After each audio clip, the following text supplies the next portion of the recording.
I didn't think I was gonna make a video today. I mean, look at this. You got your boy Leon fresh out the shower, hair all still frizzy, and then I saw some boomer takes from Matt Walsh. Yeah, I know, big shock, right? But they really drove me up a wall, and I gotta talk about them. So welcome back to Words of Paradise. I'm your host, Leon Idol, and let's get into Matt Walsh talking about how the church ladies of the 80s and 90s were right, that Dungeons and Dragons and heavy metal music, those directly contributed to what we're seeing today with, like, Drag Queen Story Hour and stuff. Now, this all started with a post by Cis Siberian Orchestra. Matt Walsh blogs the modern-day equivalent to those old church ladies in the 1980s who thought that heavy metal music and Dungeons and Dragons were causing the downfall of society. Now, I'm gonna be real with you. Born in the 90s, lived through the 90s and the early 2000s. I don't know too terribly much about experiencing this era, but I've seen Footloose. And first of all, Matt Walsh seems like the type of individual that when he watches Footloose, he sides with John Lithgow. But yeah, we all know the stories, the Satanic Panic. I mean, full-on faith-based movies talking about how Dungeons and Dragons was the devil, and Cis Siberian Orchestra entirely correct. Like, yeah, that is exactly what Matt Walsh is the equivalent of. But Matt Walsh decided to respond to this. The old church ladies in the 1980s were proven right about basically everything. What were they proven right about? Like I don't know about you guys, but your boy has played many games of 3-5 over the last 15 years or so, and I've never once accidentally summoned the Antichrist in my apartment. Like, I'm gonna be real. Dungeons and Dragons, heavy metal music like Twisted Sister, I don't think those caused the degradation of society, and I am having trouble linking, like Def Leppard to Drag Queen Story Hour and chopping the dicks off kids. Like, I don't get how they were right about everything, so maybe if Matt wants to clear that up, he can go for it. So, I saw, the quartering responded about rock music being the devil, and yeah, that's what the whole thing was about. Like, yes, there's always been, like, overly religious and overzealous individuals in America, usually from a certain, religious lean. And I'm not knocking religion. Your boy loves religion. Anyone that wants to have a religion, absolutely go for it. You're allowed to have whatever religion you want here in America, as long as it doesn't involve flying planes into buildings on particular dates. Like, let's go ahead and lay off that aspect of it, but other than that, dude, if you want to have religion, absolutely go for it. But what were these old 1980s church ladies right about when you're talking about what's going on in modern day? So Matt responds to the quartering. He says, I think the church ladies of the 80s and 90s recognized that modern music largely celebrated vice and stupidity rather than beauty and goodness. Oh, okay, hold on, I'm going to stop there. 80s and 90s, celebrated vice and stupidity. I mean, I guess you could say that, sure, there was some music in the 80s that was, like, about, like, Girls, Girls, Girls by Motley Crue, songs like that, but by the same token, that was also a thing in the 60s, the 70s, like, it's not something that just out of the blue came out of the 80s. This has been sort of an ongoing thing. Music and really all artistic endeavors have always had a very, let's just say, liberal lean to it, even before, and I'm not even, like, talking about the modern day, Democrats, Republicans, conservatives, liberals. Like, when I say liberal, I mean, like, a very freedom and artistic-oriented lean to it, Inagata Davida is a 17-minute song that's basically an acid trip song about the Garden of Eden. Like, let's be real, this sort of stuff's been going on for a long time. So what sort of vice and stupidity was celebrated in 80s and 90s music that hadn't already been celebrated? And that you also say, rather than beauty and goodness, there's also all sorts of music about beauty and goodness. Like, music is a very, very wide swath of themes and metaphors. There's songs that aren't about anything at all. You've got songs about beauty. I mean, look, Betty Davis Eyes, I'm telling you, that song is about beauty. I can't see any vice or stupidity in Betty Davis Eyes. So I think this is just trying to pander to a narrative, a very broad generalization. Matt Walsh wants to paint with a broad brush, but it only serves to show how ridiculous his arguments are. Like, the dude is a Mennonite with a computer, except for he does not represent all men, and the dude certainly is not a knight. I can't think of any other way to put it. He's a very flawed man with a very small view of how America should work. And he goes on to make it worse. They rightly saw that as a deeply troubling trend that would lead to exactly the sort of culture we have today. Now, I, of course, have my problems with our culture today. Almost all my videos have to do with it. I mean, if you're watching this video, if you're watching my channel, if you're a subscriber, you know that I got some issues with culture today, specifically nerd culture, but obviously that branches out into culture in general. Now, that being said, I got a slight, problem with blaming Bon Jovi for the reason that, vaginal mutilation's going on in the modern society or whatever. I don't see the correlation between, bad medicine and Dylan Mulvaney. I could just maybe maybe I'm a small-minded individual,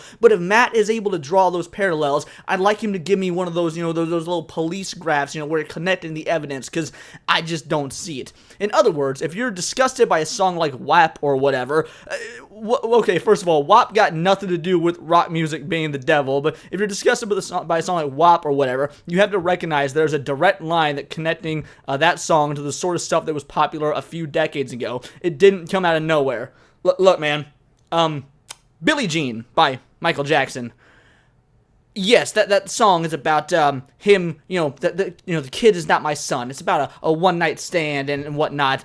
I do struggle to see Billie Jean and connect that to WAP, aside from the fact that, it's produced by black people or is sang by black people, and ain't no problem with that. Michael Jackson, he's known as the king of pop for a living. Like, give me something, give me an actual example of something that was released in the 80s that was popular, there's a top 40 hit, something in the mainstream, and connect it to WAP, like, or even do so in the 90s, like Freak by Me. I bet none of you guys even know what that song is, because it was a one-hit wonder in the 90s. Great song, Freak by Me, or Freak Like Me. Even that, which was super dirty by 90s standards, is like nothing now. And it's filled with euphemisms. OPP, other people's, you guys don't know what the third P stands for. Yeah, that song was also very coded. Now, you could say, oh, we just got more and more provocative. But at the end of the day, it's still music. It's still art. I mean, you can choose to not listen to it. And you also can't blame one song like WAP for a complete degradation of society. Like WAP is the exception, not the rule. Can you guys give me any other songs, that are like WAP? I'm sure there are some out there,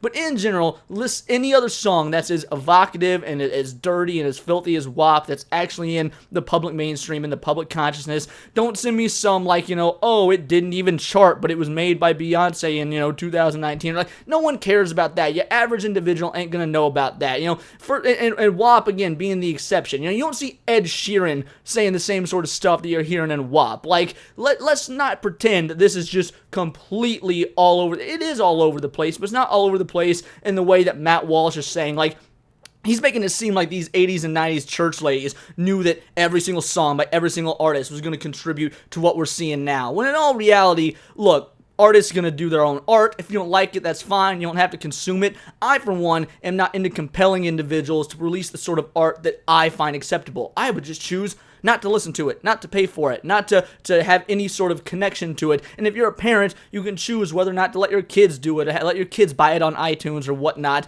And you don't get to blame an entire, multiple decades of artists just doing whatever they want in terms of their art, in terms of their business, and then claim you're a conservative, claim you're a Republican. The people that are all about individual rights, individual freedoms, making your own money, doing your own thing, releasing your own product, and not, like, if you are actually conservative, if you're actually Republican, then you should not care about this sort of thing. You should only care about the individual aspect of, am I choosing to listen to it? But no, you want to scapegoat a song, or you want to scapegoat a generation, or you want to scapegoat a genre, or whatever, because it's a whole lot easier to do, and it makes dumb people, your base of morons, your idiotic listeners, think, yeah, let's blame WAP for everything wrong going on in the world today, instead of blaming things like, the incredibly broken political system we have, like, instead of blaming things like, the big tech companies, the pharmaceutical companies. Sure, let's blame wet-ass pussy. That makes more sense than talking about Pfizer. Matt Walsh then says, these same people complained about gangster rap. Have those complaints and warnings been vindicated or proven baseless?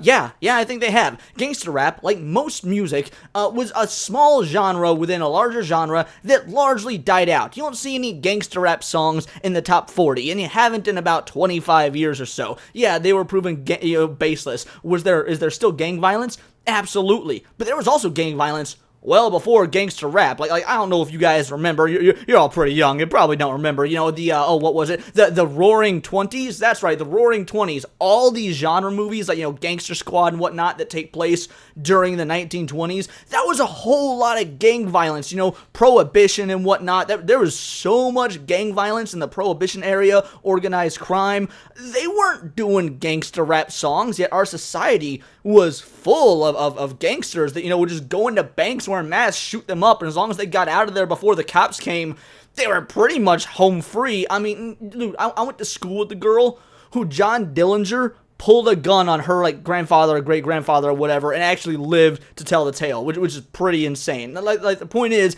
if gangster rap was such a problem, I would think that this sort of thing would have been around, you know, back in the 1920s when gangsters were just ruling our streets. So yes, they were proven baseless. Music is music. You listen to it, you don't listen to it, whatever. But again, you're drawing a really fake comparison here. I think that we all know the answer to that question. No, clearly you don't know the answer to the question because you think that gangster rap is a problem and has evolved into what we're seeing now, as if, again, we've not had bad things going on in this country and it be deemed societally acceptable for the last God knows how many years. Like, look, McCarthyism was deemed acceptable in the 50s. You could ruin people's lives for calling them a communist. Now, your boy ain't no fan of communists. In fact, I think we need to bring some elements of McCarthyism back. I think, you know, the modern generation's gotten a little bit too cool with the word communism and not really understanding what it is. But, yeah, if you've got entire generations of individuals that are okay with ruining someone's life over just the concept of them being called a certain political persuasion, then, yeah,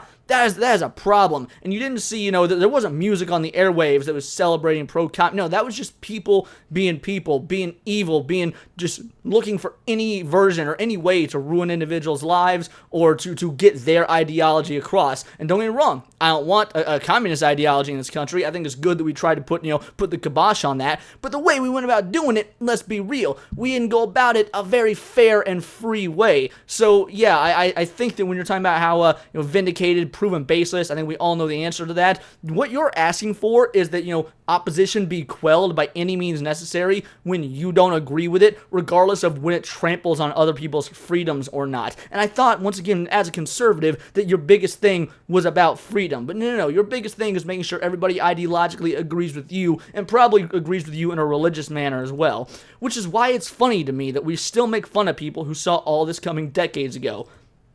Show me a church lady that saw this coming decades ago. Show me a church lady from the 1980s that was like, I'll tell you, Sonny, in 40 years, they're going to be cutting little Timmy's dick off and the government's going to pay for it. They're going to want to turn all the boys into girls and the girls into boys. I don't know. I never met one of those 80s or 90s church ladies that thought that was going to happen. Now, I definitely have met 80s and 90s church ladies that thought, oh, if we let them listen to heavy metal music, they're going to start sacrificing goats and drinking blood from skulls and trying to have seances in the basement. I definitely remember those type of individuals, but I don't remember anyone making the leap to gender ideology and drag queens in schools and whatnot. So yeah, no, they didn't see this coming. Rather than heaping scorn on the morons who didn't heed the warnings. No. There aren't more. The warnings never came, bro. You're out here talking like this is the end times. It's not the end times. Now maybe it's the end times for America. Who knows? Countries rise, countries fall, and it seems like we're in a period where that could be coming. But let's be real here. After the fall of America, humans are going to keep going. We ain't in any danger of going extinct or anything. Once again, it just seems like you got no concept of what you're talking about, and you want to push this fear-mongering religious agenda. The vast majority of us who want to keep this, liberal woke mind virus out of our hobbies and out of the general culture, we don't necessarily want to subscribe to your hardcore, ultra-right-wing, ultra-conservative, ultra-religious mind virus as well. There can be a happy medium, Maddie.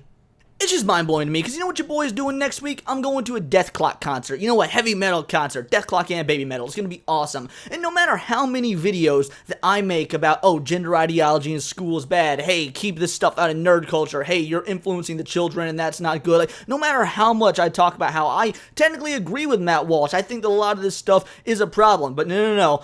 It's not good enough, because you know what, your boy's also a heavy metal fan, because I'm going to a heavy metal concert next week. All the videos that I've made talking about these societal problems are immediately invalidated. The absolute level of purity that Matt Walsh is asking from everyone to have, it's no different than the purity test that the left try and give. Like, oh, what? You said one racist thing one time? Well, now you're excised from the club, banned on YouTube, and now you may as well consider joining the right-wing party because you said the N-word one time when you were 18 years old. Like that's how fascistic the left is, and that is exactly what Matt Walsh is and wants the right to be as well. Like you realize that nobody's gonna match your own purity standards, and I'd be willing to bet if we took a look in your closet, you also do not match your own purity standards. But you go around grandstanding on Twitter like you're just the apex of manliness and you're apex of the conservative party. Bruh, you're a bearded joke. Like you look like a half-shaved Ewok, and I ain't here for it. But those are just my thoughts. Let me know yours in the comments down below, or let me know on X, where you can find me at BoatTheWord. I am a nerdy news channel. I cover nerdy news every day, not always about Matt Walsh and his boomer takes, but, you know, anime, Magic the Gathering, you name it, it's all here in the nerdosphere, and this has been Words of Paradise.